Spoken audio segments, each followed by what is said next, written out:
Welcome to the Modeling and Power Narratives podcast. I'm your co-host, Jordan Flowers. I'm Jacob Hale.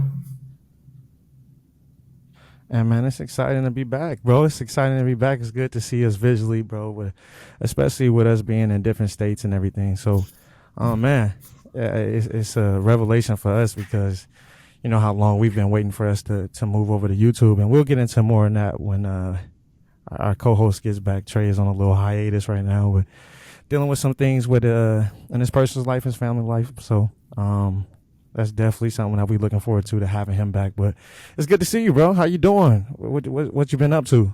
Uh, Man, I'm doing well. I would just say, just so everyone knows, I did have a haircut at the time we were supposed to be recording, but life happens, of course. So now I have to look like this, and Fact. that's crazy because some people who don't know me, they're gonna see me for the first time. They're like, "Man, you couldn't at least get a haircut or something like that." I'm like, "Listen, I tried. Okay, I tried on my end. All right, so let's all calm down on that." But See, other than and we that, just and we just man, you've been doing good though, right? Life been treating you well. oh yeah. Other than that, life is fun. I mean, just working hard, trying to kill it out there, usual stuff. I'm more of in charge of the content that's getting pushed out, so I've been pumping a lot of content, really trying to make sure we stay in the algorithm and everything like that. And having videos like this is definitely going to help, so it's going to be nice. Yeah, and we appreciate your work, bro, because that's something that I can never do. But you talk, you touch base on one thing we were just talking about before we actually started recording is the confidence level of somebody that does have a haircut and who doesn't have a haircut, and that's super important because I haven't had a haircut in I want to say 3 weeks, bro. And I know I got the freshly braided twist and everything. That's nice, but my beard is connecting, bro. So I know it's time for me to get in the chair, bro. I've been waiting a little bit too long for that, but bro, I'm excited to hear you. Doing well, bro. It's good to be back. It's good to see you visually, especially with us being in different states and everything, and especially all the things that we've had going on in our personal and work lives. It's kind of been hindering us from doing this. So, but it's good to be back, and it's good to make this transition over to YouTube, bro. We've been thinking about this for a long time, bro. So, it's definitely something that has been in the works for a while now. But before we get into that, bro, I just want to give a shout out to Marcus for my friend Marcus for helping us in this transition.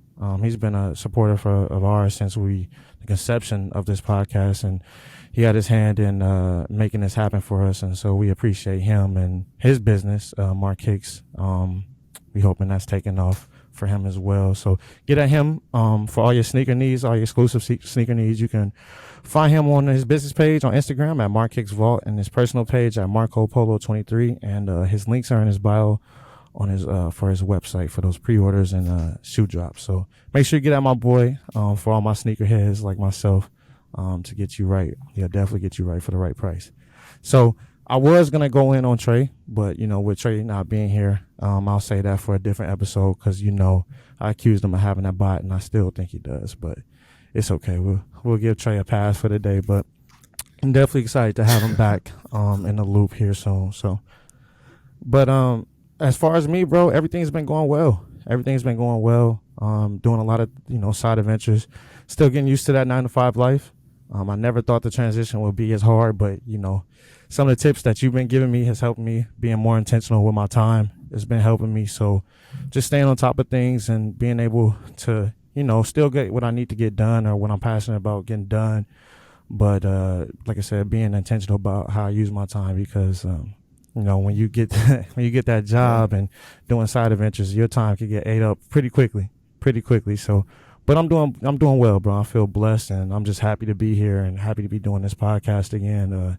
Like I said, we've been on a little hiatus for a little bit, but with that being yeah, said, bro, I man, want to for get into the sure, episode. I want to get into the topic. for sure. Supporting your friends, right? You and Trey did an episode. If you haven't got to listen to that, please go listen to that. It's on Apple Podcasts and Spotify. Those guys did a wonderful job on that, and I wish I Yeah. would have been able to get in on that episode, but I know we definitely had to make this happen, bro. It was Go ahead. Now's your when you turn guys now. came to me So with that idea, I was like, man. Yeah, we here now, bro. But one thing that I did take away from that episode, and one thing I want to start with is defining what a friend is or what a friend may look like, right? Because as you get older, bro, the definition of a friend can change, right? We were young, right? And especially for men, bro, we all like to throw that bro word around. It's easy for us to call each other brothers over the simplest things, but that has to have a different definition than what an actual friend is. And so before I get into my spiel about what a friend is, what are some criteria for you in terms of what would you consider someone to be a friend, and how would that look for you? So I've been thinking about this a little bit. I think anytime you describe a friend, the criteria has to be loose. It shouldn't be a strict term because, again, we're all different people. It's gonna fall in different areas for people. Again, someone's friend may not be your friend for certain reasons or certain dynamics. So because of that, I feel like when I come up with my own personal definition, it has to be a loose term. So with that being said, Right, I think one of the main criteria for a friend is that there has to be some type of benefit that you're getting out of responding to this person, if that makes sense. Like there has to be right. some type of positive No, it does. impact that's happening because you're talking to that person. Right. So you losing more than, or not, what I'm saying? You, in a sense, you gaining something from it, but you're not being a friend for that sole purpose, right? To, as a role player, like certain people enter people's lives, for the benefit of, this agenda of I need something from you, right? And I think that is where our biggest, step back as people is that we enter people's lives with, well, I need you to play this role, or we got ulterior motives. And so for me, like you said, like it's a loose term, right? It's got to be a fluid term because certain friends of mine that I would consider friends, they don't all fit into a square box. But one of the underlying things that I would say is that they're also very supportive of who I am first and my authenticity, right? Who I am as a person first. And they support everything that pushes me forward in my life. And I think that's pretty much the criteria that I have. And it's kind of like a little vetting process that you got to have with that, right? Because, like I said, for us as men, it's easy for us to go around and throw that bro word around, right? Like, what's up, brother? Love, brother. And we all have that line where we throw around that brother, like, because we should give unconditional love to everybody, but who we have in our close knit circle has to be, especially if you're going for something higher, it has to be that. It has to be close. It has to be secure. And you got to make sure that you vetting people in a sense of, do this person really have the best interest in my life? Is there something that they're elevating me to do? Not that I'm becoming friends for that, for that reason, but it's something that I could take away from them that's pushing me in one aspect of my life. So I would say that's the constant, in terms of what it means to be a friend for me. And it's the same thing for me, right? Right. I have to give the same thing that I'm expecting from other people to be, in terms of friendship. I have to be able to give that out. And I think a lot of people miss that mark, right? We all, on a cost benefit analysis, we all program to want to give out least and receive the most. And so making sure that we conscious about being fair and getting even with those people that have done right by us. And that's what I think an underlying thing is for being a friend. Is there any other elements that, is just a non-negotiable for you in terms of friendship for you? I'd say for me, the biggest thing, I mean, you touch on a really great point, is that there has to be some type of mutual, and I do agree with that, is that I have to be giving something to that person as well in order for the dynamic to work. Um, I think Right. this is definitely a personal thing for me, and I know how I am as a person, and this is just a philosophy that always works for me. I know, and again, it varies. It's loose. Sometimes it can only be a couple months. Sometimes it can be a year. But for my personal criteria, I do believe there has to be some type of progression or some type of evolution. So if I met you, let's say a month ago, and you're really cool and we're friends, you know, at some point there has to be some type of progression into something. and it's just if it remains stagnant to a degree, it's just not a high chance that we're going to remain friends. And again, that's loose. So a couple examples so it doesn't like stay like really blurry on what I'm talking about is, there'll be some friends where, okay, well, in a few years, as I'm growing as a person, I expect you to grow as a person. Or there's some people to where, okay, I've talked to you for a few weeks. At some point, I do expect that we hang out in person. I do expect that, we start doing things together to that degree. So those are little examples to where like there has to be some type of progression for my personal definition of what works for me. And so my question would be to you is that, are you saying, and I want to make sure that I clarify, that's why I'm asking this question, right? Are you saying that the progression has to align with how you progress? Because we talk about it all the time, right? We have to give that grace because everybody's timing is different, right? I understand that somebody's revelation in their life might not be the same timing as mine, right? And it's the same thing that I would want for me, right? If somebody is elevating in a way where I might not be, and it's all subjective, right? I would want that same grace. It's like, we're working through real things in life, right? And some people know how to deal with it better, some people don't.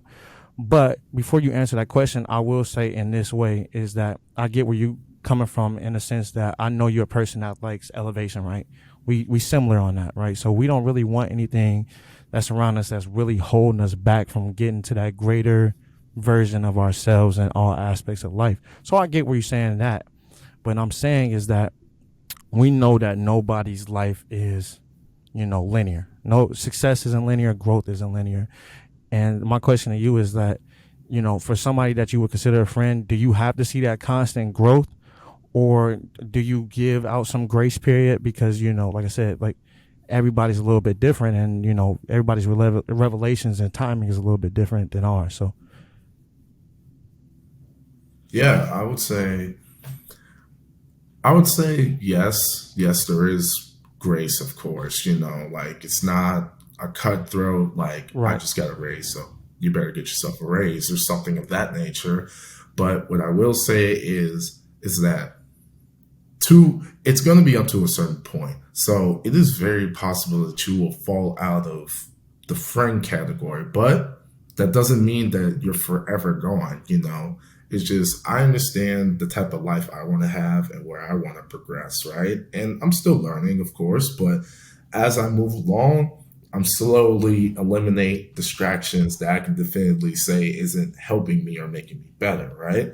So if you're part of that, Right. then of course I'm gonna start steering away from you. But at the same time, that doesn't mean you're gone forever. And unless you're doing something definitively wrong or definitively negative towards me, then it's always going to be open ended. It's always going to be open arms to that degree.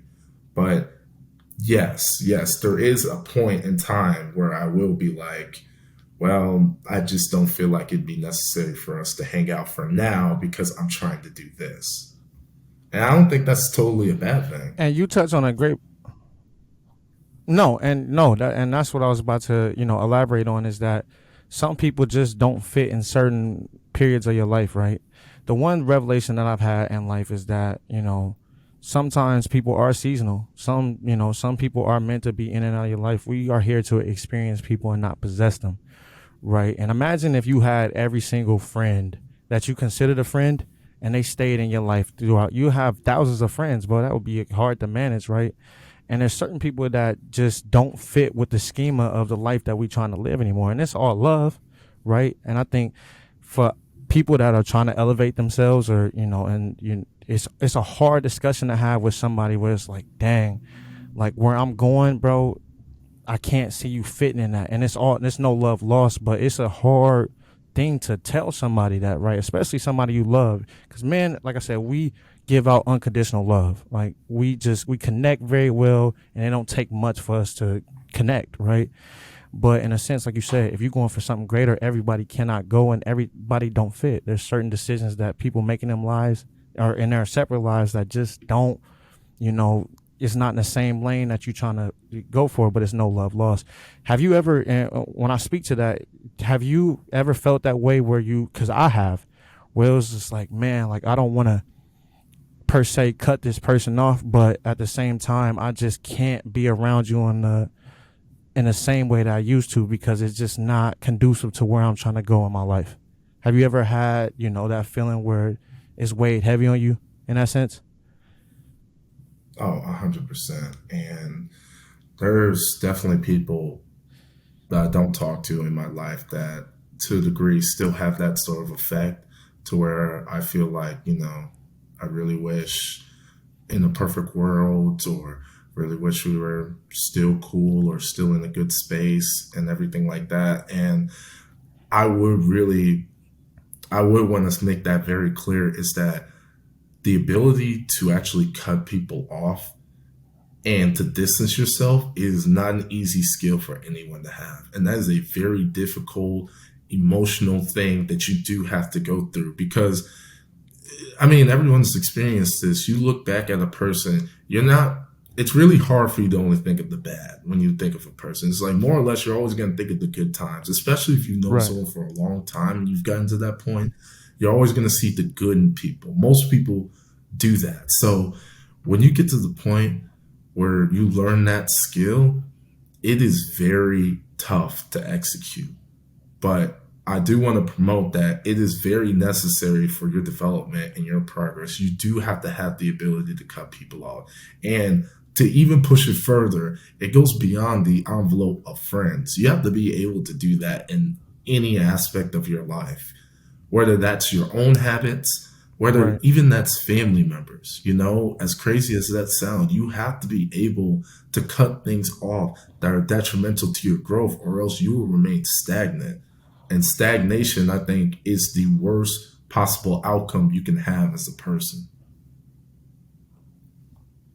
And the only way that growth can happen is, one, you got to have that vision, right? If you're not really chasing something or seeing something or visualizing something better for yourself, then obviously we got this term where you're comfortable in your mess, right?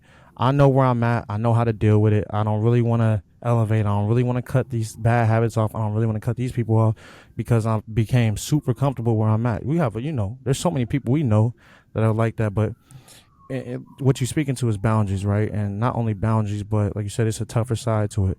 You can do it with grace. I wouldn't. I don't even consider it cutting people off, right? There's certain people I just don't deal with. That if I ran into them, it's still the same love, but I just can't give you that same energy and attention that I used to because I'm just in a different space. I'm in a different light, and things just don't mesh well. So you can do that with grace, but I want to transition to this is I want to transition into more so the support of friends, right? And we even posted a clip, and you guys posted a clip and talked about it extensively about supporting friends emotionally, right? And I think this is a huge skill, you know, to develop, right? Because it's not, and I'm elaborating on it a little bit after I get your thoughts on it, but this is more of a skill of the person that's doing the supporting or having to be in that supporting role, whatever the situation calls for. I think it's a skill that you have to hone in on, and it's not something that you can really just take from the center of you, and just put on somebody else, right?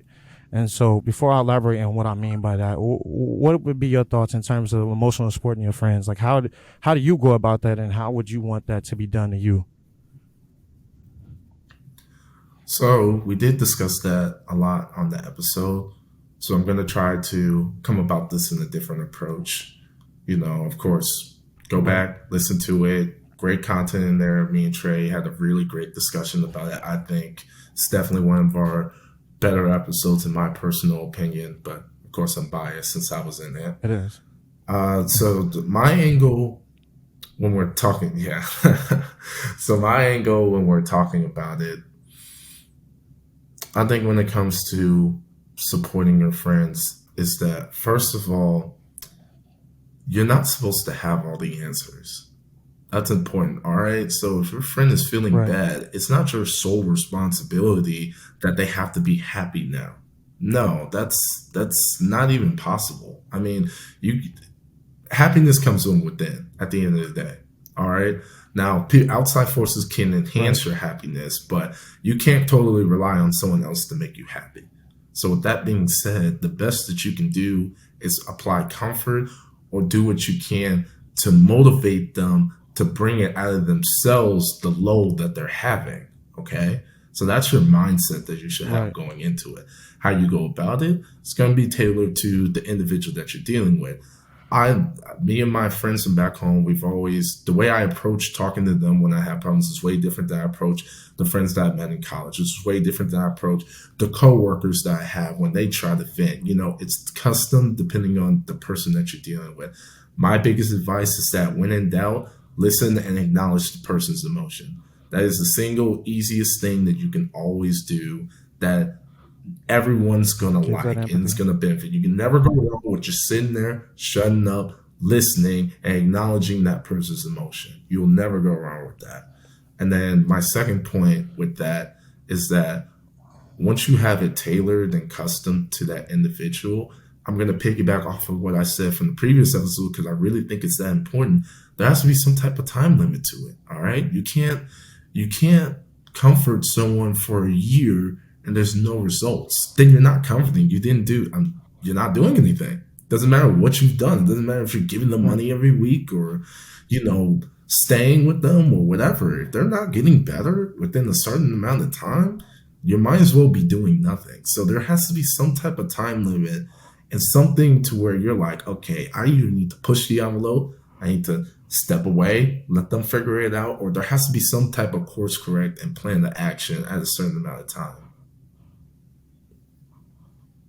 Absolutely. And you touched base on a few points that I was going to even touch base on. And one, the thing that we talk about, in my field of work, right, is one, and it's a harsh truth, a harsh reality of the world is your feelings is your responsibility, right? How I feel, is solely on me. And if I feel like somebody did something to me, they're responsible for that action. Now I'm, responsible for the feeling. And it's a harsh reality to deal with. But at the end of the day, we are not responsible for our friends' feelings, right? Now, with me saying that, I feel like as though a quality of a friend is to be supportive, like you said, is to support that person and to tailor it to them. And I want to expunge on that a little bit, is because the one thing I think we don't do as friends, and I'm talking about as collective, especially in the men community, and the men's sex, is that we try to put us on other people, right? And it's cool in the sense of if somebody's asking for advice, like, you know what, bro, like in this instance, bro, like I need some advice on this. What would you do in this instance? That's different, right? That's different. But in saying that, you got to be able to have that empathy or that general empathy to put yourself in the shoes of somebody else, right? So I know when I come to you, Hell, whatever I'm telling you is going to be different than what you're telling me, right? We just go about life in different ways on a lot of aspects, right? Your approach is going to be just, uniquely tailored to what I might need. And that's what I'm saying is that friendship level, when you call somebody a friend, it's got to be, it's not surface level, right? You can't have that general empathy for somebody you don't truly know. And I will say this, bro, like some people that I consider friends, bro, have no idea. And now I'm not saying it's their responsibility, right? But they have no idea to go about even, you know, helping me in certain aspects. And that's why I don't really go to them. And I'm not saying that that's what they're there to do. But when you get into those surface level friendships, bro, people don't understand that we can't put us on them, right? A lot of the times we funnel our version of the world only through our lens and then try to place it on them. And that just doesn't work.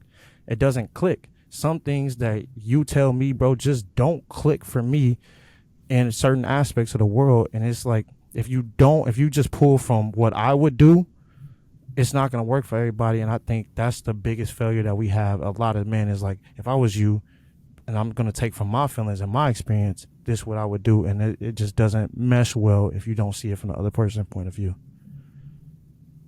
Yeah, man, I enjoy this because now we're really getting deep into this concept here because you're pointing out two different spectrums that you're trying to balance when it comes to supporting your friends. Because on one side, you have your friend here and you want to make sure he becomes better in the way that you think. But on the other side, Your shoes. everything is always through your lens. So you have to find a way to bring him along, but also not creating another version of you. So Right.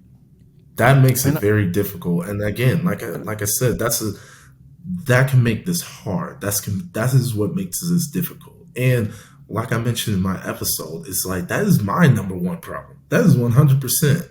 Like if people, anyone who's been my friend will tell you that, and I've said it before, I'll say it again. People will tell you that I try to tell people what to do as if they are me and as if they can be me.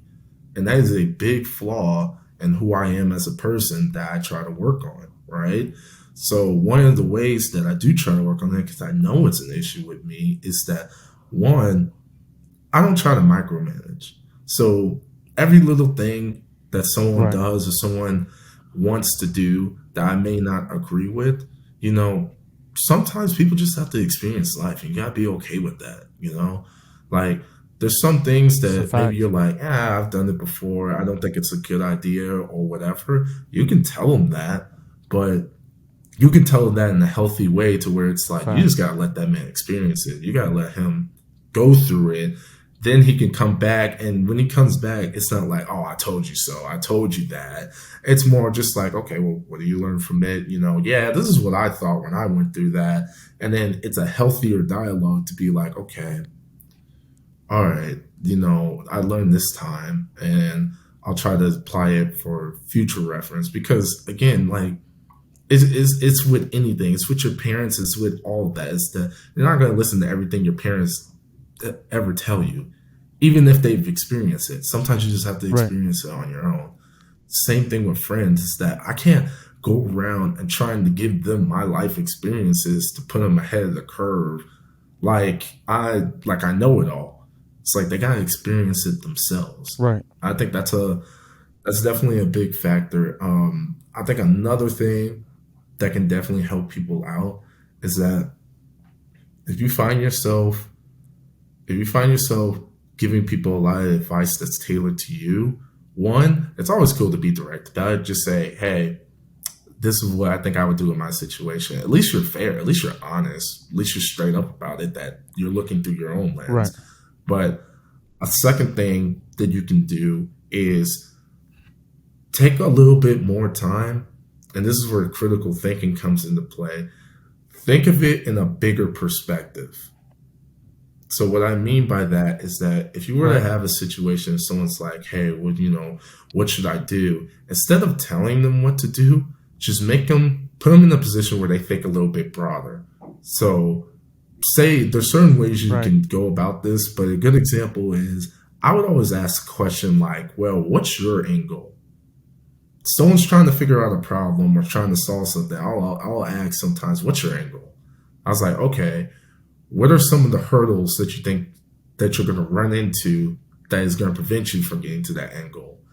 And you, in that sense, you're just promoting them to think bigger. You're promoting them to think more critically about it. And then through that, instead of you telling them what to do, they can look back and be like, okay, well, this is the obstacle. This is the way. I think I'm going to go this way. And then you let them go that way. right. Just let it happen. And what you think, what you speaking to really is like some people just gotta, go. Life is the best, best teacher, right? Certain things that it's just not gonna resonate. How many times have we told our parents like, dang, I wish I would have listened, or dang, even our friends, anybody that has told us something where outcome was gonna come about and was like, nah, it's not gonna come about. We go try it, and it's the exact same thing, right? But at the end of the day, like you said, it just doesn't resonate with people until they experience. Some people can take certain things from word of mouth. Some people can't, and you got to be willing to accept that. One thing that I would say is that there's a couple points I want to make about advice given and being supportive as a friend in that sense is with emotional support is that one on a both sided coin, bro, be open to hearing everybody's perspective, right? Because obviously, if you come into somebody about advice, right, and they giving you advice, we've been in a situation like, nah, bro, this don't work for me, or they, it's not as a warm and receptive. Sometimes if you're reaching out to somebody, bro, hear them for what it is. It don't have to apply to you, but still be open and willing to hear it, even if it don't really applicate to you, and do it with grace. On the other end is that some people don't want advice, bro. And I've learned this, bro. Some people, like, you ever been in a situation where somebody is just venting and they just want to vent, bro. They don't really want to hear what you got to say or a solution. Now, I will say, if somebody is venting, people need to know what emotional dumping is, right? And I'm gonna before I go further, I want to talk about emotional dumping. And emotional dumping really is that you don't really ask your friend or whoever you're going to, right, about how their day is going. Are they are they in a space where they can hear about your problems or anything? You just going to them so I can get this off my chest and feel better, knowing that they're empathetic, so they're gonna take it, right? I've been in situations where I've been or I felt obligated to, I'm like, man, this person is going through such a hard time. Let me just take this on for them. And sometimes we get in that space, but it weighs heavy on people that receive that emotional dumping. So be aware of what you're doing, right? And it's okay to tell people, right? Look, I'm not in the space to hear this. You know what I'm saying? As a friend, sometimes people be like, well, as a friend, I feel like you should always be there for me. That in a sense, yeah, but we're older now. And I think people got to understand, bro, people going through their own battles, people going through their own lives, people are going through certain things that they dealing with, and they just not in a space to either help you or hear some more bad news. And like I said, it goes back to what I said. Your feelings are your responsibility. Now, do I say that friends shouldn't help people out? No. But I feel as though I would encourage people, if you're not in a space to give advice or help, let people know. For the most part, people are going to be receptive of that. And if they not, I'm going to call a spade a spade. If somebody can't respect that you're not in a space to hear that, bro, that's not a friend. That's somebody that wants you there for that specific role. You need to be good enough to hear this from me, figure it out so I can tell you about my problems. And that's not really a friend. That's not mutual. That's somebody that needs to get something off their chest. And there are professionals for that. There's therapists and psychologists for that. And that's not a friend's role. So that's what I would say in terms of emotional support is like we hit it on the head, right? Be there, be available. Understand that everybody don't want advice. Some people don't want to help. Some people just want to vent. And at the end of the day, like I said, life is the best teacher for everybody. So it's not going to get through to everybody what you say. But if you put your best foot forward, you do what you can and what space that you in, then that's what it has to be. And you gotta move forward and let that person know, like, look, this is what it is. And I hope you can figure it out. But this is not something that I can take on at this very moment. Yeah, definitely. What I would say, and this would apply to everyone, this is a very core mindset that I feel like you should have. At the end of the day, friends are a utility, they are not a crutch. Okay? All this in mind, where we're talking about Right. mutual benefits and everything, that's really what it comes down to, is that friends to a degree are a utility. So, with that being said, you can't abuse the friend dynamic. You can't abuse the power and the concept of the friendship just to suit your needs. There has to be some type of give, there has to be some type of mutuality to where it's not just all going to one side. Okay. So, you can't just say, because we're friends, now I can do this, unless you're getting something in return, or unless that person's getting something in return. More than likely you're abusing the whole power dynamic. And that's where you start to lead into the bad friendship. That's where you start to lead into the bad. Again, not everything's extreme, everything is about balance. So that's the most important thing that you have to Right. realize, is that if you feel like you're telling your friend a lot of stuff, you have to also reciprocate that same energy in some type of way. You have to come up with like, hey, I know I've been going through a hard time. I appreciate that. I'm going to do this in return, just without question, or something like that. Or it, another conversation Right. that we like to have is that there's always that one friend that's like, oh, can I get this? Like, because it's you're convenient. Can I get some cash, or can I borrow this? Can I use that and stuff? And the biggest dilemma about that person is that he's not giving, or she is not giving anything back. And I hear this all the time. I hear so-called friends. I hear about these certain issues to where it really just seems like one person's just taking advantage of the other person over the title of being a friend. And that's where we bring it on home, So is that you now need you to have the ability to identify that and then be able to cut that off. because that's going to turn into a negative for or you. speak to it, or just speak to Yeah, it. or Because I speak will to say it. this though, Definitely. what I have learned, the what I've learned in this process is, like I said, I've been on the receiving end of emotional dumping, and on the other end, I'm pretty sure I have done it. Sometimes we want to act like, we haven't done these bad things or whatever. But what I've learned about certain things is that somebody doesn't. A lot of people aren't aware of what they're doing, right? I think when I had that, when I'm talking about emotional dumping with my friend for this, example, is that she had no idea what she was actually doing until I let her know what it was, right? Because all they know, from their frame of mind is, I'm going through a lot. I need to get this off my chest. I know I can go to this person. It's not like they doing it out of intentionally to harm us. All they know is like, I need to get this weight off my chest, and I know where to go to do that. And if you don't let people know what they're doing, they'll continue to do it, right? And like I said, some people aren't doing it intentionally. Sometimes people are doing. I'm not gonna lie. You speak to a lot of, there's friendships that it's not 50-50 or 60-40, but a lot of people don't know what they're doing unless you let them know. And to have those honest conversations about it is super, super important, because you making them aware of how you making me feel, or not how you making me feel, but your actions is leading to this feeling for me. So to just have those conversations, and if it continues to happen and they don't respect your boundaries, then like I said, that's more so of a role player than a friend for you. But I want to transition into this, bro. I want to talk about the animosity that can grow from friends. Like, this disdain, this hatred that could come from the competitive nature, especially for men. I'm pretty sure it happens in the women, on the women's side as well. But when I talk about like that animosity and that disdain that people end up having, is that what comes to mind for you, right? Like when we talk about, we see friendships break off. Like, what is a thing that you think that breaks off a lot of friendships, and in terms of like that hatred, or no constant communication? Because I got a few ideas that I want to share as well. Yeah. Well, there's no escape from that.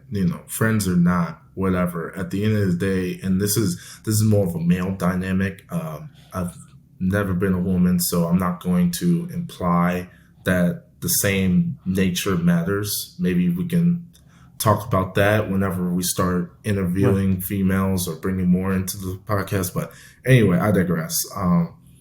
So men, there's a hierarchy. All right, men keep score. There Right. is a leader, Absolutely.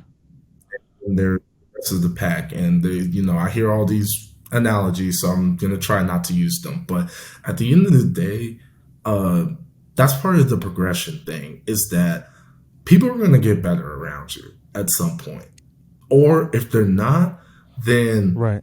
all of you guys to a degree are going to fail. All right. So in your friend group, there's always going to be one person that's going to be doing better than everyone else. Okay. So this is really a gut check Hold, hold for on. the men in the Let me audience let me and let me get people some who are pushback listening. though. Yeah. Let me Okay. give some pushback. Let me give some pushback.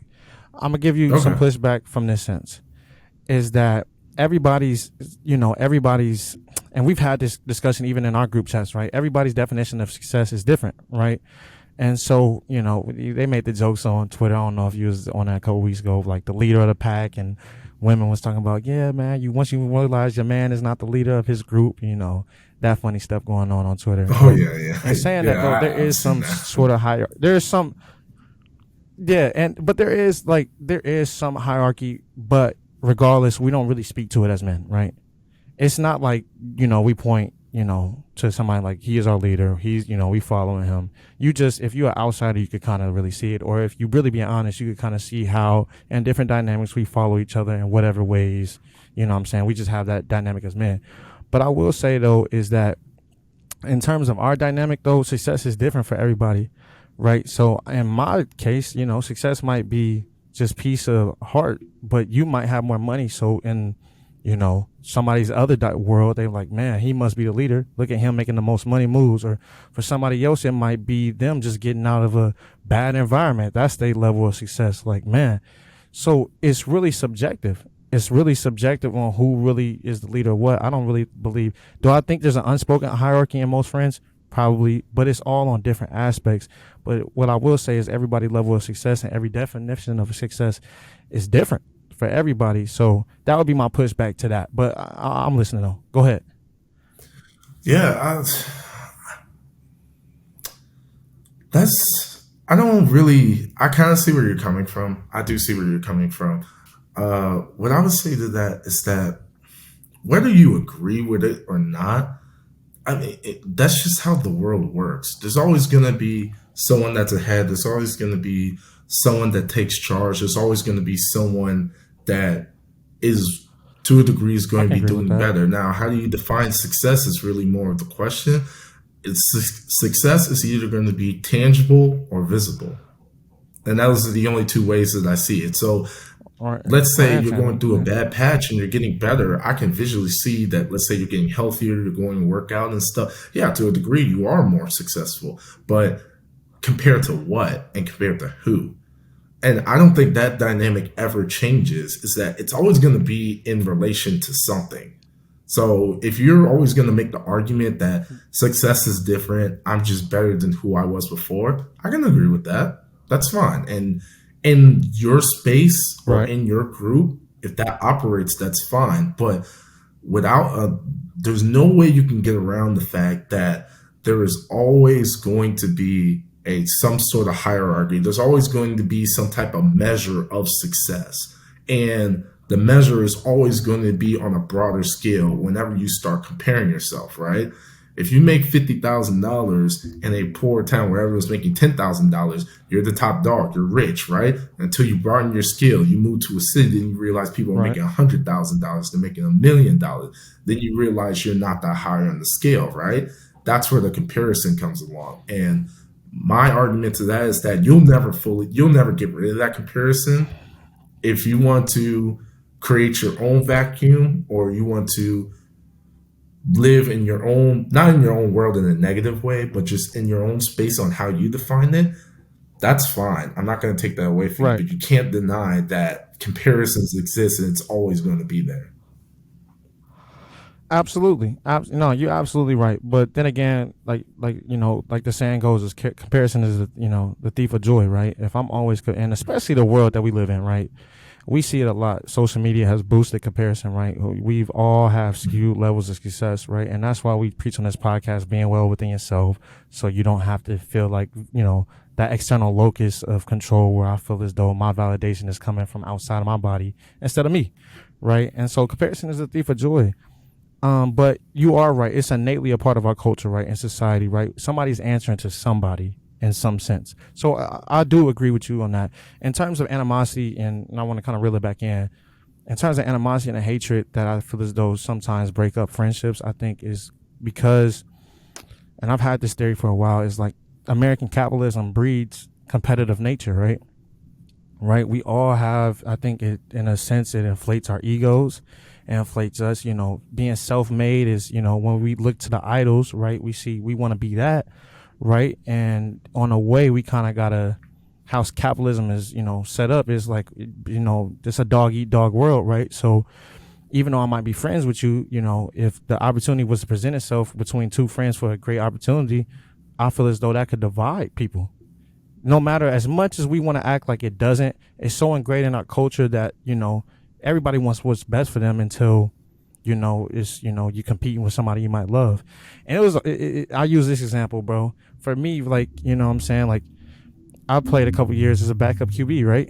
The only way I would get my shot is one, obviously you want everybody to play well, but somebody would be lying to you like, dang, what I'm saying, I kind of want to see him fail so I get my shot. And that's a terrible feeling to have, especially if you have some love for somebody, right? You want to see somebody fail to get your shot or elevate yourself. And I was like, it was a revelation I had. I'm like, bro, why do I feel this way? Like, it's not something that I wanted to feel, but it's like, dang, that's the way that society works. Just like you said, it's a hierarchy to it. And sometimes I feel as though that hierarchy can cause disdain. And if you don't really check it or understand it, you it's kind of set up in a way where it's like me versus you. If we in the same lane, we might clash a couple times, and that could break up the genuineness, because at the end of the day, everybody got this level of success. And if I got to break something off to reach where I got to go, then so be it for most people. So I think that that frame of mind is ingrained in our culture. And I think to a level of degree, I think that's why it's a part of the reason why everybody can't really be genuine in terms of being friends, because if you're in the same lane, you don't clash on a lot of things. And then it's an inflation of ego too. I think that plays a part as well. Yeah, so this is where it gets tough. So scarcity brings division. It's always going to happen. Right. With where your situation is, trying to be the starting QB, trying to be the man. There's only one spot. There's like 6 or 7 of you guys. It's only going to be one. So it's always Right. going to have some type of division. If you want to counter that, if you want to counteract that, it's really just based off of perspective. So you have to decide the level of importance this certain thing is, and you have to wrap your mind around is that there's bigger opportunities, there's bigger things that I can do to still reach the success. So just like what you ended up doing, when we both went to school together, you wanted to be the top dog, right? You wanted to be the number one, but Right. you had to Absolutely. reframe your mind and change your perspective to realize is that maybe I might not have the ability to do it here for whatever reason, but there's only one spot here. Right. In total, there's like 2,000 spots or however many schools there are. There's that many opportunities for me to do it. So with that, you made the decision that you wanted to Right. transfer. Well, to that degree, that's you broadening your area, thinking bigger than what's around you. Because again, there was a scarcity. There's only one spot. So you were like, I want to increase my odds. So you went out, cast a bigger net to where now you at least had the ability, And you can go to another school, you at least have a better opportunity to do that. and get that And chance. with that same Right. logic, Absolutely. and with that same logic, I think you can apply that, right?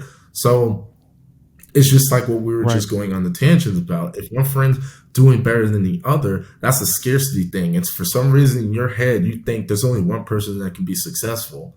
You need to start thinking bigger. And everyone in your friend group can be successful, but not everyone is going to be successful, right? And that's Right. more Right. because of your framework and your mindset to that that's going to cause that. And what I'm taking from you is something that I try to preach to a lot of people, and something that I've learned to believe, bro, is that, like I said, I think because it's so ingrained in capitalist society, like you said, scarcity, that we don't really see the world for what it is in terms of its abundance, right? I think this world is abundant for all of us, right? But we kind of only elevate certain things. We talked about it, in the past, right? Where we kind of elevate certain talents. So if you don't reach this in this way, you're not talented, right? There might be something like, for example, I'm using, me for example, right?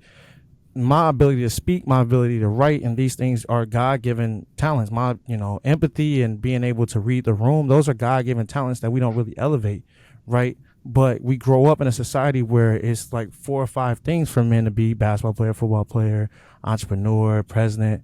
Like, and those are all great things to aspire for. But like you said, everybody's not going to be that, right? So reworking our and reframing our mind to think that this world is abundant for all of us, right? We just got to change on what society tells us is successful and what success looks like in our lives, right? Because if we only go by that standard, right, there's a lot of unsuccessful people.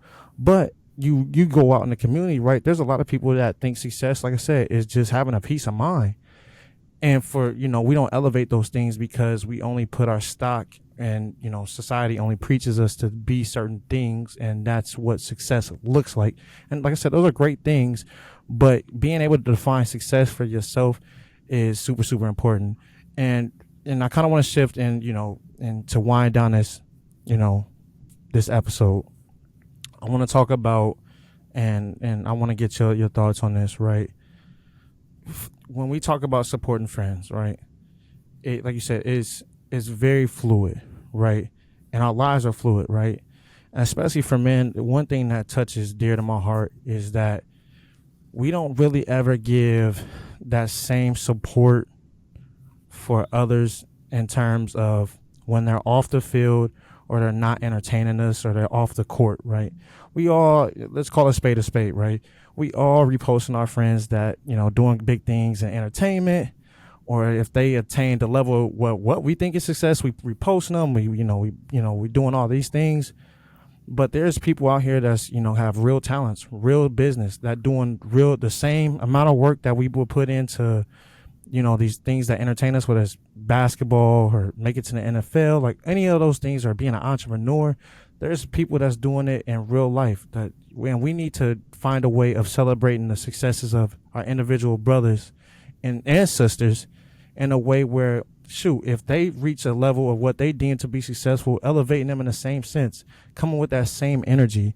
Because I know a lot of people that work just as hard on their craft, much more than they worked on a football field. I got people that I know that became engineers and stuff like that were great in the classroom, and I think those things aren't elevated in the same sense of when we elevate people that entertain us in the sense that are our friends. So what are your thoughts on that as we wind this episode down?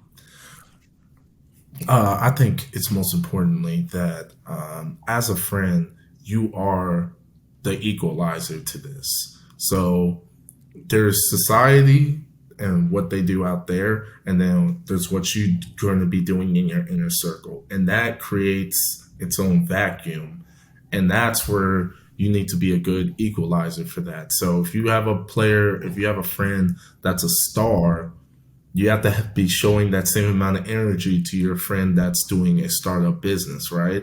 And you can be honest with them. I really think honesty is the biggest thing when you come into that. You can be upfront and like, hey, you know, I want to support. I want to do what I can and stuff. Maybe I don't like your design. Maybe I don't like the business. Maybe it doesn't suit me, but I can at least try to help in any way that I can, right? So we don't have to fake it. You can still be real with them, Right. but you can still show them the same amount of love doing the small things, like all their pictures, tag them, everything like that. And I would actually like to end it on a story because I just happen to have Go ahead. friends that are in that space that are content creators. They're not, they weren't football stars or athletes and things. They're just on a different spectrum, right? So when my friend was Right. going about it at the beginning with this, with starting up with content creating, with podcasting and creating his shirt company and things, there's very simple things, buying his shirt and all that stuff. But one problem that became very apparent is that it was hard to get all of us to listen and watch his podcast and give out legitimate input. And there was a lot of reasons for that.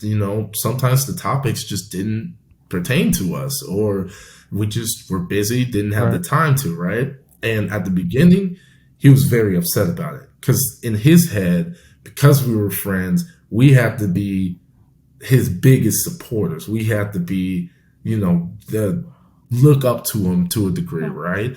But you really don't have to be that way. You Right. can help, you can do small things, but you don't, if it doesn't work for you, you can be upfront about it. And that was one thing that he learned. So it's a good balance to where, like, there's people who's never met him before that are bigger fans of his stuff than his own friends are. But at the same time, every time he And you'll posts find that. something, he knows he's guaranteed, if no one else views it, he's guaranteed 10 likes. He's guaranteed 10 views because his friend group is always going to go there. Even if they just click on it, like it, exit out, they're always going to do the little things that's going to carry over. And that's all you can ask for as a friend group and as a support system. So be okay with your friends aren't always going to be your biggest supporters, but at the same time, they can always do the little things that help push you along in the way that they can.